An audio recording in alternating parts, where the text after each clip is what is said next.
Hello everyone, आज हम लोग डिस्कस करने वाले हैं झारखंड पीसीएस, झारखंड एसएससी और झारखंड बीएड का जो एंट्रेंस का एग्जाम होने वाला है उसके लिए हिस्ट्री के टॉप 25 क्वेश्चन जो कि आपके एग्जाम पॉइंट ऑफ व्यू से इंपॉर्टेंट है।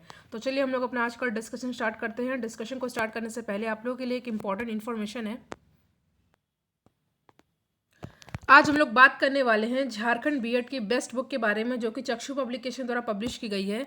चक्षु पब्लिकेशन की झारखंड के इस बुक में आपको इंपॉर्टेंट टॉपिक को अच्छे से डिस्कस किया गया है। इसमें सभी टॉपिक को कवर किया गया है। कंप्लीट स्टडी गाइड मटेरियल है आपके लिए, जिसमें सामान्य हिंदी, शिक्षण अभियोगिता, जनरल इंग्लिश, तार्किक योग्यता के सभी टॉपिक को अच्छे से डिस्कस करने के बाद उसके प्रैक्टिस सेट भी दिए गए हैं। साथ ही साथ 2 प्रीवियस ईयर के क्वेश्चन पेपर को सॉल्व किया गया और 2000 से ज़्यादा इंपॉर्टेंट क्वेश्चन को डिस्कस किया गया एक्सप्लेनेशन के साथ। चक्षु पब्लिकेशन की झारखंड की बीएड की इस बुक को आप ऑनलाइन और ऑफलाइन दोनों तरह परचेज कर सकते हैं। ऑनलाइन परचेज करने का लिंक मैंने डिस्क्रिप्शन बॉक्स में लगा रखा है। इस बुक के सैम्पल पेपर को आप यहाँ पे देख सकते हैं। ये जो प्रीवियस ईयर के क्वेश्चन पेपर पूछा गया था 2022 में, यहाँ पे आप देख रहे हैं स्क्रीन पर। आंसर के साथ एक्सप्लेनेशन भी अच्छे से दिया गया है।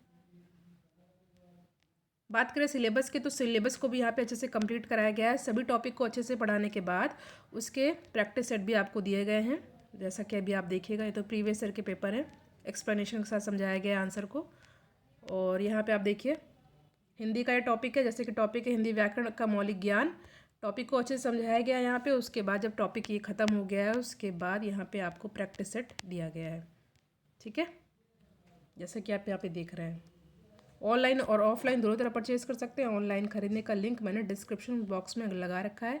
और अब हम लोग अपने टॉपिक पर आते हैं।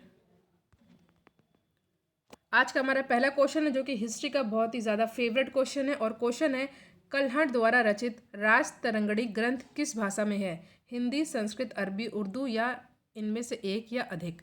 बहुत इंपॉर्टेंट क्वेश्चन है, कई बार एग्जाम में पूछा गया है। तो इस क्वेश्चन का सही आंसर हो जाएगा कल्हड़ द्वारा रचित राज तरंगड़ी ग्रंथ जो है ये है आपका संस्कृत लैंग्वेज में, संस्कृत भाषा में। तो ऑप्शन नंबर बी हो जाएगा यहाँ पे करेक्ट आंसर।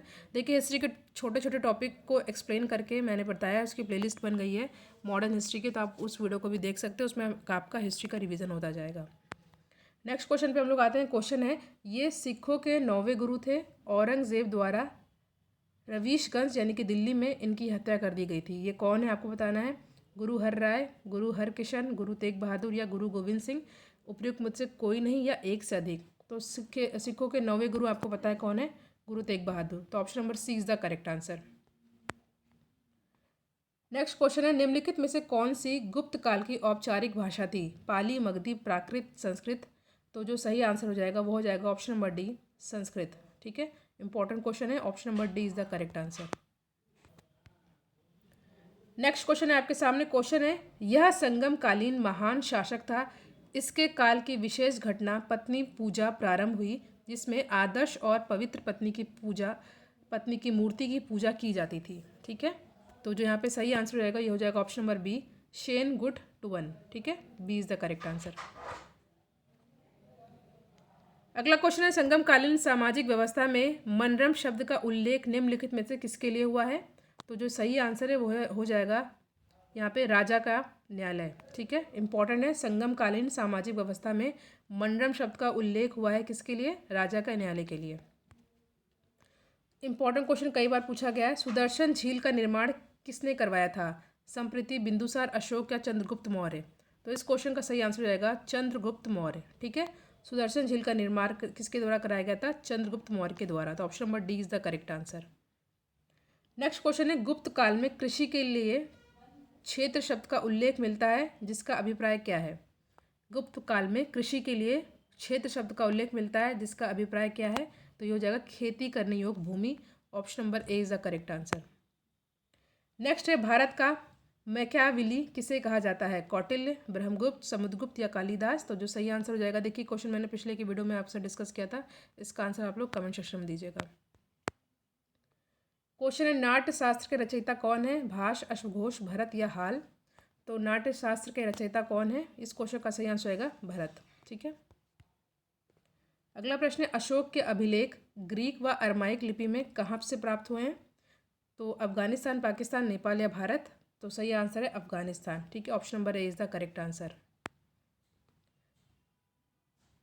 सायवाद सिद्धांत क्या है? स्यादवाद सिद्धांत क्या है? आपके सामने 4 ऑप्शन दे रखा है, तो ये है बौद्ध धर्म का। ठीक है, नेक्स्ट क्वेश्चन पे हम लोग आते हैं। गौड़ वहो के रचयिता कौन है? गौड़ वहो के रचयिता कौन है? वाकपति। नेक्स्ट क्वेश्चन है, मिनांडर जो नागसेन द्वारा बौद्ध धर्म में परिवर्तन किया गया था, किससे संबंधित है? हिंद यवन, पहलव, कुषाण या शक? तो सही आंसर हो जाएगा हिंद यवन। नेक्स्ट क्वेश्चन है आपके सामने, निम्नलिखित में से कैवलिन किसे कहा गया है? महात्मा बुद्ध को, महावीर स्वामी को, कालिदास को या महर्षि कणाद को? तो option number B is the correct answer. Important है, कई बार एग्जाम में आया हुआ है। नेक्स्ट क्वेश्चन है, जैन धर्म के 5 महाव्रतों में से 4 महावीर ने दिए थे, जबकि 5वां व्रत ब्रह्मचर्य के प्रणेता कौन है? ठीक है, तो इस क्वेश्चन का सही आंसर रहेगा ऑप्शन नंबर सी, पार्श्वनाथ। याद रख लीजिएगा कि जैन धर्म के 5 महाव्रतों में से 4 तो महावीर ने दिए थे, जबकि 5वां व्रत जो कि ब्रह्मचर्य है, इसके प्रणेता कौन है? तो Parshvanath. Option number C is the correct answer. Next question है, 10 राजाओं के युद्ध का वर्णन किस में मिलता है? ऋग्वेद, अथर्ववेद, यजुर्वेद या उपनिषद में? तो 10 राजाओं के युद्ध का वर्णन हमें मिलता है ऋग्वेद में। अगला प्रश्न है, किस स्थान पर स्त्री व पुरुष को एक साथ दफनाने का साक्ष्य मिलता है? सराय नाहर राय, आदमगढ़, बनावली या राखीगढ़ी? तो इस क्वेश्चन का सही आंसर रहेगा ऑप्शन नंबर डी, राखीगढ़ी। ये क्वेश्चन इंपॉर्टेंट है, कई बार एग्जाम में आया हुआ है। अगला प्रश्न है, सैंधवकालीन स्थल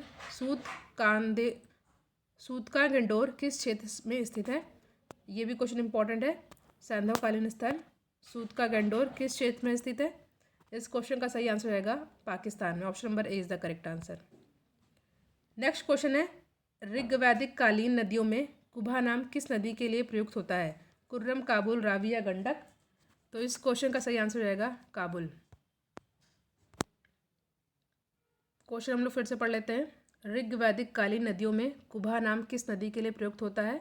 यह है काबुल। इंपॉर्टेंट क्वेश्चन है, option number B is the correct answer. Next question है, भारतीय इतिहास को जानने के साधनों में सम्मिलित तत्व है? पुरातत्व संबंधी साक्ष्य, साहित्यिक साक्ष्य, विदेशी यात्रियों के विवरण, धार्मिक ग्रंथ, उपयुक्त में से कोई नहीं या एक से अधिक? तो इस क्वेश्चन का सही आंसर होगा ऑप्शन नंबर ई, क्योंकि जो है भारतीय इतिहास को जानने के लिए, इंडियन हिस्ट्री को जानने के लिए जो साधन है वो इनमें से कई हैं। पुरातत्व संबंधी साक्ष्य भी है, साहित्यिक साक्ष्य भी है, विदेशी यात्रियों के विवरण भी हैं, धार्मिक ग्रंथ भी हैं। तो यहाँ पे ई हो जाएगा हमारा सही आंसर। क्वेश्चन है, हाल ही में किस हड़प्पीय स्थल को यूनेस्को की विश्व धरोहर सूची में शामिल किया गया है? देखिए इनमें से एक से अधिक है। पहला तो मैं आपको बता दे रही हूँ, रमप्पा मंदिर। दूसरा आपको बताना है, ठीक है। कमेंट सेक्शन में बताइए, करंट अफेयर का क्वेश्चन है, कई बार ये बहुत ही लेटेस्ट न्यूज़ है और बहुत ही ज़्यादा सुर्खियों में रहा है। तो इसको आपको बताना है कि हाल ही में हड़प्पीय स्थल को यूनेस्को की विश्व धरोहर सूची में शामिल किया गया। तो एक तो मैंने आपको बता दिया है और आपको बताना है, ठीक है। अगला क्वेश्चन है आपके सामने, मौर्य साम्राज्य से संबंधित कथनों में से असत्य कथन का आपको चयन करना है, ठीक है। पहला है, दिव्यदान के अनुसार अशोक ने अपने पुत्र कुणाल को तक्षशिला का राज्यपाल बनाया था। सही है। दूसरा है, गोप और स्थानिक 2 अधिकारी ग्राम और जनपद के बीच मध्यस्थता का कार्य करते थे। ये भी सही है। तीसरा है, राजा बनने से पहले अशोक उज्जैनी का गवर्नर था। ये भी सही है। चौथा है, धम्म महामात्य का मुख्य कार्य महिलाओं की नैतिक आचरण की देखभाल करना था। ये गलत है। तो D is the correct answer, क्योंकि असत्य पूछा है, ठीक है। नेक्स्ट क्वेश्चन, निम्नलिखित विदेशी यात्री भारत में किसी न किसी समय आए हैं, इनका आपको काल क्रमानुसार व्यवस्थित करना है। फायान, इत्सिंग, मेगस्थनीज, इब्न बतूता, ठीक है। तो आपको इसमें टाइम के अकॉर्डिंग करना है। तो यहाँ पर जाएगा ऑप्शन नंबर ए, ठीक है। पहले मेगस्थनीज, ठीक है, मेगस्थनीज पहले आए थे, इनकी बुक इंडिका याद रखिएगा। उसके बाद कौन आया था? उसके बाद Fahien, then Itsing, then Ibn Battuta. तो यहाँ पे option number A is the correct answer. Next question, निम्नलिखित 4 स्थानों पर हुई बौद्ध संगीतियों को सही कालक्रम के अनुसार आपको व्यवस्थित करना है। तो पहला राजगृह में हुआ था, चौथा कुंडलवन में हुआ था, तो पहला और चौथा के अकॉर्डिंग ये हो गया। दूसरा वैशाली में हुआ था, तीसरा पाटलिपुत्र में हुआ था। D is the correct answer. Last question है ऐसा, किस शासक के दरबार में नवरत्न प्रमाण मिलते हैं? समुद्रगुप्त, चंद्रगुप्त प्रथम, चंद्रगुप्त द्वितीय या कुमारगुप्त? तो यहाँ पे सी इज द करेक्ट आंसर। ऐसे याद कर सकते हैं, चंद्रगुप्त द्वितीय = 9। एग्जाम्पल ऐसे आप किसी भी तरह इसको याद कर सकते हैं, ठीक है। तो किस शासक के दरबार में नवरत्न के प्रमाण मिलते हैं? चंद्रगुप्त द्वितीय। तो यहाँ पे हमने आज 25 क्वेश्चन को डिस्कस किया। जो क्वेश्चन मैंने आपसे पूछा है उसका आंसर कमेंट सेक्शन में दीजिएगा। वीडियो आपके लिए हेल्पफुल हो तो लाइक एंड शेयर जरूर करें। Thank you so much for watching, thank you. और ये इस क्वेश्चन को देख लीजिएगा, ये क्वेश्चन इंपॉर्टेंट है। ये भी इंपॉर्टेंट है, सभी क्वेश्चन इंपॉर्टेंट है, किसी को आपको स्किप नहीं करना है। और इस क्वेश्चन का आंसर आपको कमेंट सेक्शन में देना है।